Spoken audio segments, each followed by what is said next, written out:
ট্রাকটি Kolkata police কমিশনারের গাড়িকে প্রায় ধাক্কা দিচ্ছিল, যে সিসিটিভি ক্যামেরার ফুটেজ কলকাতা পুলিশের তরফ থেকে প্রকাশ করা হয়েছে, এই সেই জায়গা, এই সেই রাস্তা যেটা বিবাদীবাগ নর্থ রোড এবং ওল্ড কোর্ট হাউস স্ট্রিটের সংযোগস্থল।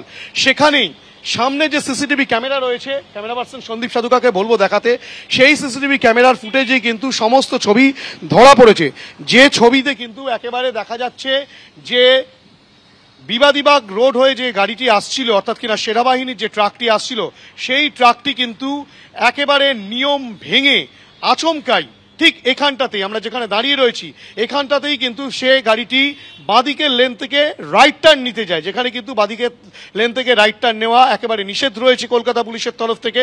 এবং সেই গাড়িটি যখন বাঁদিক থেকে ডান দিক নিতে যায়, তখনই কিন্তু কলকাতা পুলিশ কমিশনারের গাড়িটি ঠিক এভাবেই আসছিল। কলকাতা পুলিশ কমিশনারের গাড়ি ঠিক যখন এরকম জায়গায় আসে, সেই সময় কিন্তু সেনাবাহিনীর গাড়িটি একেবারে কলকাতা পুলিশ কমিশনারের গাড়ির সঙ্গে প্রায় ধাক্কা দিতে যায়। এমন একটা পরিস্থিতি তৈরি হয়, কোনো ক্রমে কলকাতা পুলিশ কমিশনারের গাড়িটি সেই গাড়িটিকে রক্ষা করে ঠিক এখান থেকে বেরিয়ে যায়। তৎক্ষণাৎ এখানে কলকাতা ট্রাফিক পুলিশের হেডকোয়ার্টার গার্ডের ওসি তিনি কিন্তু সেনাবাহিনীর সেই ট্রাকটিকে এখানেই আটকান। পরবর্তী ক্ষেত্রে ট্রাকটিকে সামনে নিয়ে দাঁড় করানো হয় এবং তার পরবর্তী ক্ষেত্রে সেনাবাহিনী এবং কলকাতা পুলিশের মধ্যে আলোচনার পর্ব শুরু হয়। যেটা কলকাতা পুলিশের তরফ থেকে বলা হচ্ছে যে সেনাবাহিনীর গাড়ির ধাক্কায় কিন্তু কলকাতা পুলিশ কমিশনারের গাড়ি ক্ষতিগ্রস্ত হতে পারত, বড়সড় দুর্ঘটনা ঘটে যেতে পারত, এবং সে কারণেই সেনাবাহিনীর সেই ট্রাকটিকে দাঁড় করানো হয়েছিল। শুধু তাই নয়, একাধিক সিগন্যালেও কিন্তু সেনাবাহিনীর সেই গাড়িটি বিভিন্ন জায়গায় সিগন্যাল উপেক্ষা করে এসেছে, তেমনটাও কলকাতা পুলিশের তরফ থেকে দাবি করা হচ্ছে। গোটা ঘটনা তদন্ত প্রক্রিয়া শুরু হয়েছে এবং কি ঘটনা সেনাবাহিনী এবং কলকাতা পুলিশের মধ্যে আলাপ আলোচনার মাধ্যমে সমস্ত কিছুটা জানার চেষ্টা চালানো হচ্ছে। ক্যামেরায় সন্দীপ সাধুকার সঙ্গে হিন্দোল দে, এবিপি আনন্দ, কলকাতা। আর এই ঘটনা নিয়ে একেবারে সেনার সঙ্গে কলকাতা পুলিশের সংঘাতের পরিস্থিতি তৈরি হয়েছে। আমি একবার সেই মুহূর্তের ছবিটা আপনাদের সামনে রাখবো। সেনার ট্রাককে যখন আটকালো কলকাতা পুলিশ, যখন সেনা আধিকারিকের সঙ্গে কলকাতা পুলিশের কথাবার্তা চলছে, সংঘাতের পরিস্থিতি সেইখান থেকে কোন জায়গায় পৌঁছলো এইবার দেখুন।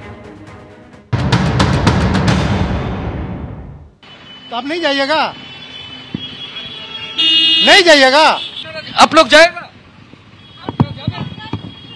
क्या डिसीजन है थोड़ा बता दीजिए।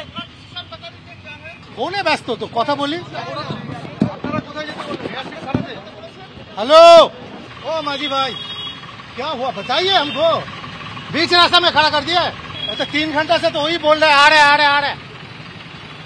तेल बंद कर दीजिए, गाड़ी बंद कर दीजिए, तब थोड़ा साइड करके गाड़ी बंद कर दीजिए, वो जाम हो रहा है। अरे थोड़ा साइड कर दीजिए। কলকাতার পুলিশ কমিশনার মনোজ ভার্মা যখন তিনি তার কনভয় নিয়ে লালবাজারের দিকে যাচ্ছিলেন, তখন সেনাবাহিনীর এই যে গাড়ি আমাদের ক্যামেরা পার্সন অতনু কুন্ডু দেখাচ্ছে, এই গাড়ি সেই মুহূর্তে সেনার তরফ থেকে যেটা বলা হচ্ছে যে এই গাড়ি আসছিল রেড রোডের দিক থেকে এবং ফোর্ট উইলিয়ামের দিক থেকে, এবং এই গাড়ি যাচ্ছিল পাসপোর্ট অফিসের দিকে।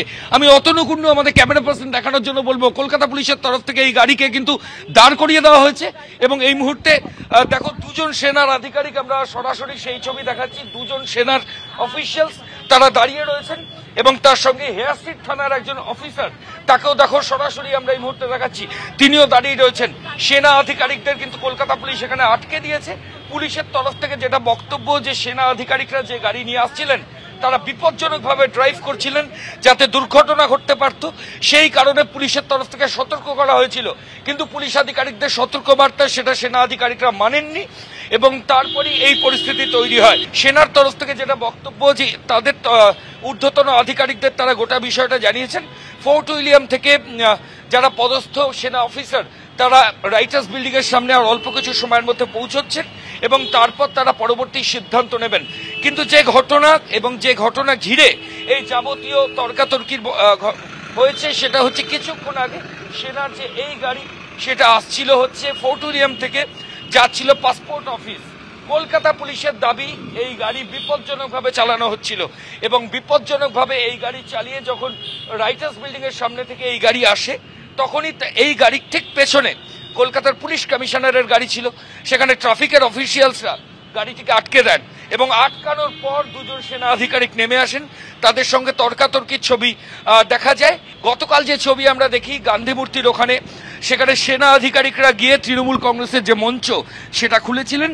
আজকে আবার একটা অন্য ছবি দেখতে পাচ্ছি, রাইটার্স বিল্ডিং এর সামনে সেনার গাড়ি, সেটা কিন্তু কলকাতা পুলিশের আধিকারিকরা ডেঞ্জারাস ড্রাইভিং অর্থাৎ বিপজ্জনকভাবে চালানোর জন্য আটকে রেখেছেন।